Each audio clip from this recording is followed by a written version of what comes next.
এটা হচ্ছে একটা ভিত।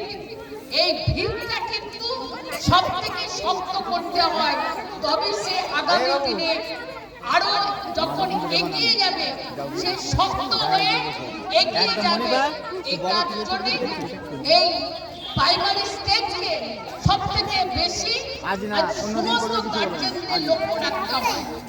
আমরা গার্জেনরাও আছি, টিচাররাও আছি। আমরা জানি যে একটা ছেলে মেয়ে বড় হতে গেলে যেমন বাবা মায়ের পরিশ্রম হয়, বাবা মাকে সময় দিতে হয়, ঠিক আমাদের টিচারটা সেই স্টুডেন্টকে যদি তার সন্তানের মতো লালন পালন না করে, সেই সন্তান টিচার মানে ছাত্রটা বড় হতে পারে না।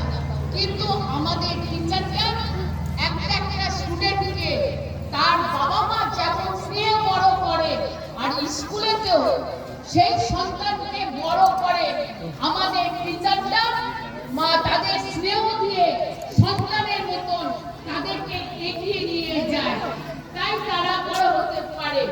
এবং আমরা আরেকটা কথা বলছি, বর্তমানে একটা খুব বাজে জায়গায় পৌঁছে গেছে, কি সোশ্যাল মিডিয়া।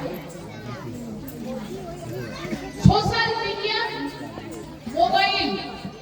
মোবাইল আমাদের সকলের কাছে খুব ভালো।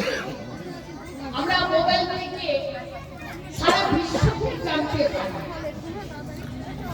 সারা বিশ্বকে জানতে পারি মোবাইল থেকে। কিন্তু আবার মোবাইল যাদের কাছে থাকে তারা অনেকে ভালো কাজে ব্যবহার না করে তারা খারাপ কাজে ব্যবহার করে।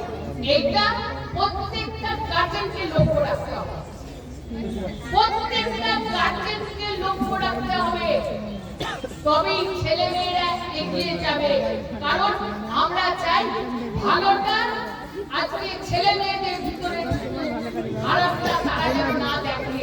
এইটা প্রত্যেকটা গার্জেনকে লক্ষ্য রেখে এগিয়ে যেতে হবে। তাই আজকে আমি বন্ধুরা সুনিকেতনে তাদের অগ্রগতি, তাদের সাফল্য কামনা করে আমি আমার বক্তব্য শেষ করছি। নমস্কার।